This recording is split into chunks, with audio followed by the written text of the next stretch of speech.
In the tapestry of scientific legends, few figures shine as brightly as Sir Isaac Newton. Born prematurely on January 4, 1643, in the small hamlet of Woolsthorpe, Lincolnshire, England, Newton's early life was marked by hardship.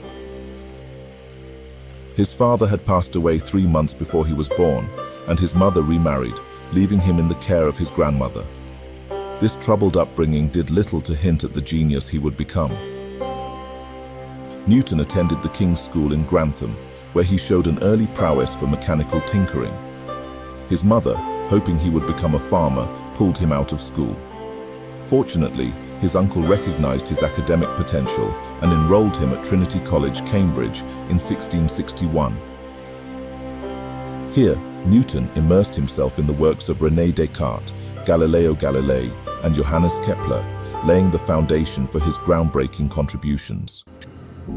The year 1665 was pivotal for Newton.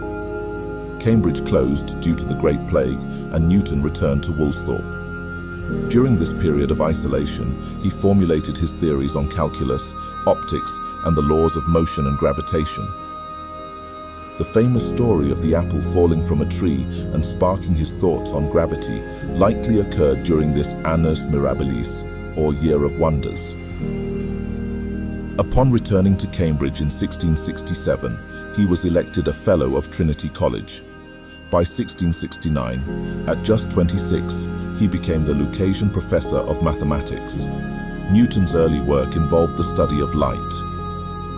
Through experiments with prisms, he demonstrated that white light is composed of the spectrum of colors, fundamentally optics. In 1687, Newton published his magnum opus, Philosophiae Naturalis Principia Mathematica. That means Mathematical Principles of Natural Philosophy, commonly known as the Principia.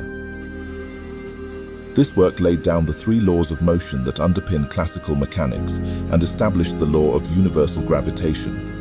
These principles not only explained the motion of celestial bodies, but also described the physical laws governing objects on Earth. Newton's career extended beyond academia. In 1696, he was appointed Warden of the Royal Mint and later promoted to Master. In these roles, he oversaw the recoinage of England's currency, combating widespread counterfeiting. While this appointment might seem unrelated to his scientific work, Newton applied his analytical skills to economic issues, highlighting his diverse talents.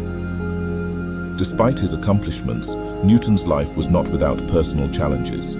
He had few close relationships and was known for his solitary nature and bouts of irascibility. His later years were marked by disputes with other prominent scientists, including Robert Hooke and Gottfried Wilhelm Leibniz, with whom he had a protracted conflict over the development of calculus.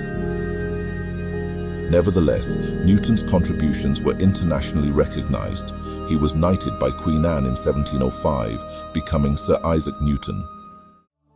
His later years were spent in continued research, although his health began to decline.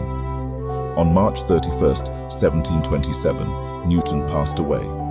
He was buried with great honor in Westminster Abbey, a testament to his immense impact. Newton's legacy is immense. His laws of motion and gravitation formed the bedrock of classical mechanics for over 2 centuries, and his work in optics and mathematics laid the groundwork for future scientists. Albert Einstein remarked that Newton's Principia was perhaps the greatest scientific book ever written, a tribute to its lasting influence. Newton's life exemplifies the power of intellect and curiosity. From humble beginnings in rural England, his unrelenting quest for knowledge illuminated the mysteries of the universe.